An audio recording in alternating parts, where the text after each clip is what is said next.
భాగ్యలక్ష్మి గారు మాట్లాడతారా?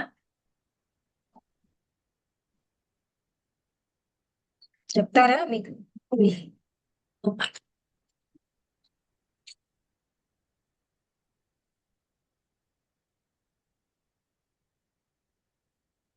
మీరే మాట్లాడండి. సరే.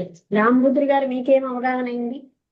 అంటే విన్నాం కదా, అంటే ఇదే ఎక్కువగా రిపీటెడ్ గా ఏం చెప్తున్నారంటే, ఇవాళ మనం చదివిన దాంట్లో ఇంద్రియ సుఖాలు ప్రాపంచికమైన కోరికలతో ఉన్నప్పుడు ఆత్మతత్వ అనుభూతి అన్నది ఉండదు.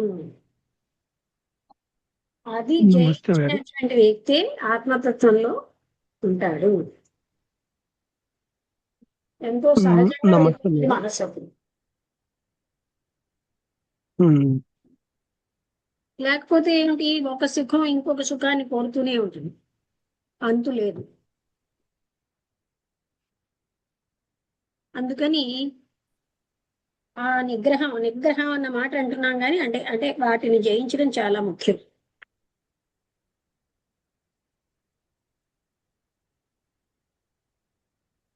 ఈశ్వర కృప అనే దాంట్లో ఆయన చెప్తున్నది ఎక్కువగా అదే. సెల్ఫ్ నాలెడ్జ్ అన్నది అన్నిటికంటే, ఎన్ని శాస్త్రాలు చదివినా ఆ వ్యక్తికి ఇంద్రియ నిగ్రహం అన్నది లేనప్పుడు ఆయన అసలైన సెల్ఫ్ నాలెడ్జ్ పొందలేదు. కేవలం శాస్త్రాలు తెలిస్తే చాలదు.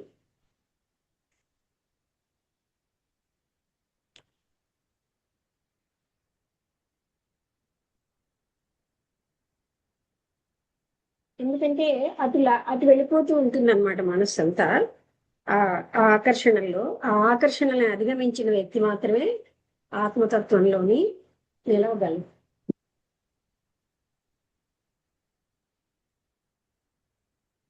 నమస్తే మేడం. చెప్పండి. ఆ, నమస్తే. అదే ఆత్మజ్ఞానం పొందగోరే వ్యక్తి ఆ ఇంద్రియ నిగ్రహం పాటించాలి.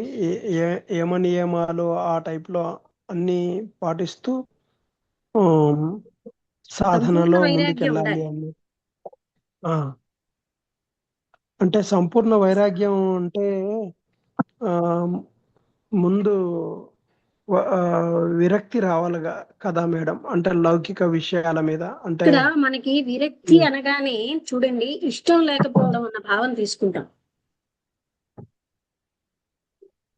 అది అవగాహనతోటి మనకి వస్తుంది, అర్థం చేసుకుంటేనే. అది దత్తాత్రేయుల వారి త్రిపుర రహస్యంలో దోష బుద్ధిని, అంటే ఈ ఇంద్రియాలు అవన్నింటి వల్ల మనకి ఎంత దోషం, ఆ సుఖాలు ఇబ్బంది కలుగుతుంది అన్నది మనకు అవగాహన అయితే, శాశ్వత సుఖం అక్కడ లేదని అవగాహన అవుతే మనసుకి ఆటోమేటిక్ గా అటు నుంచి విత్డ్రా అవుతుంది. అలాగే నా వాళ్ళు అన్నది కేవలం మనసు ఏర్పరచుకున్న మోహం గాని అదేమీ లేదు అని తెలుసుకుంటే వ్యక్తి ఇంకా అటువంటి లంపటంలోకి వెళ్ళరు. అవును మేడం. ఈ రెండే కదా, నాది, నా వాళ్ళు, నా వస్తువులు, ఇవే కదా మనుషుల్ని లాగుతున్నాయి. ఆ ఇంద్రియాలు ఎందుకు, నా వస్తువులు నా అవును ధనం కావాలి, ఇంద్రియ సుఖాల కోసమే ధనం, లేకపోతే ధనం ఎందుకు మనకి? మినిమం నెసెసిటీస్ కాక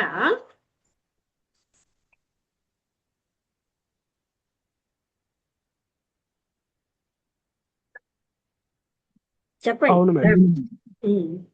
ఆ, అదే మేడం, దోషబుద్ధి మీరు అన్నట్టు దోషబుద్ధి తోటి చూడాలి. అంటే ప్రతి దాంట్లో ఏముంది అనేది గ్రహించగలిగి ఆ తిరస్కరించుకుంటూ, అంటే ఏదైతే మన మీద ప్రభావం చూపిస్తుందో ఆ ప్రభావం చూపించే ప్రతి విషయాన్ని, అందులో ఉన్న దోషబుద్ధిని గ్రహించి తిరస్కరించుకుంటూ వెళ్తే, అంటే ఆ ఆ స్థితికి చేరుకోవచ్చు అనేది అర్థమవుతుంది. అవును. ఇప్పుడు చూడండి, మనం బాగా ప్రేమించిన వాళ్ళ నుంచి మనకి ఒకనాడు భగవంతుడు కూడా అలాగే చేస్తాడు. వాళ్లే మన ఇచ్చి అంటారు, అప్పటికి గాని మనసు అటు వెళ్ళడం మానదు. అలా వ్యక్తుల నుంచి, ఎందుకంటే వీళ్ళెవరూ మనం రక్షించేవారు కాదు, భగవంతుడు తప్ప ఎవ్వరూ మనం రక్షించలేరు. ఆయన ఒక్కడి వల్లే. అయినా ఏమిటి, మనం అంటే శరీరం కానే కాదు కదా. ఆ రక్షణ కోసం అసలు దేర్ ఈజ్ నో సెక్యూరిటీ అంటారు కృష్ణమూర్తి గారు. అంటే రక్షణ అన్నది ఎందుకు అంత తప్పిస్తామని. అందువల్ల అంటే ఈ బాడీ నేనన్న అజ్ఞానం వల్లే మనకి ఇవన్నీ వస్తున్నాయి.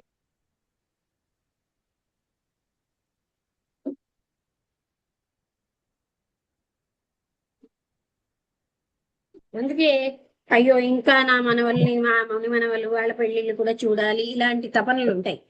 ఇదంతా ఎందుకంటే మనస్సు ప్రాపంచిక విషయాల్లో ఉంది.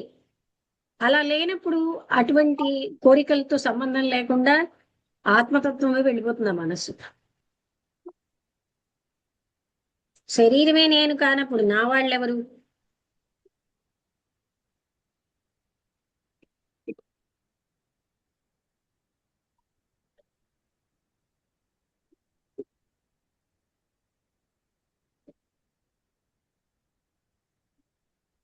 ఓకే, మణికుమారి గారు ఏమైనా మాట్లాడతారా? ఈ రోజే వచ్చామండి, జాయిన్ అయ్యండి. నమస్కారం అండి. నమస్తే, అదే సంతోషం అండి రావడం. అంటే ఆ, ఇప్పుడు ఈశ్వర కృపలో మలయాళ స్వామి గారి అస్తమానం అదే చూపిస్తున్నారు. నిన్నంతా కూడా కుటుంబము అని నా వాళ్ళు అని ఇవన్నీ పెట్టుకుని మనం అలాంటి వాళ్ళకి ఆత్మతత్వం దొరకదు.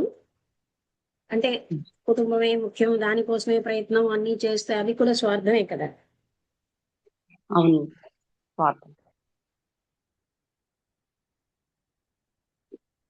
ఇంద్రియ నిగ్రహమే ఉండాలని కదండి చెప్తున్నారు కదా. ఎప్పుడైతే ఇంద్రియ నిగ్రహం ఉందో అప్పుడే మనకు మనస్సు కూడా మనో నిగ్రహం అయిపోయి అంతర్ముఖం అవుతుందండి. అంతర్ముఖం అవడం సులువైపోతుంది. అవునండి.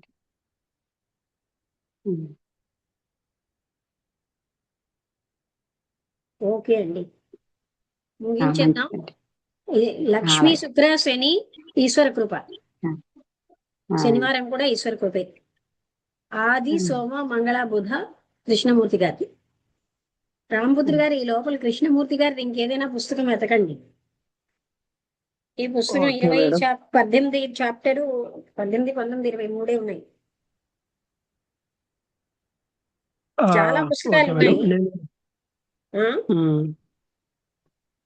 ఈ కృష్ణమూర్తి గారిదే చూద్దామంటారా?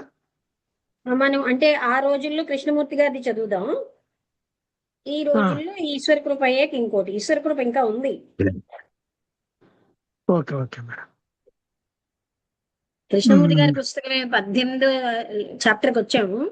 18, 19, 20తో అయిపోతుంది, ఆ పుస్తకం అయిపోతుంది.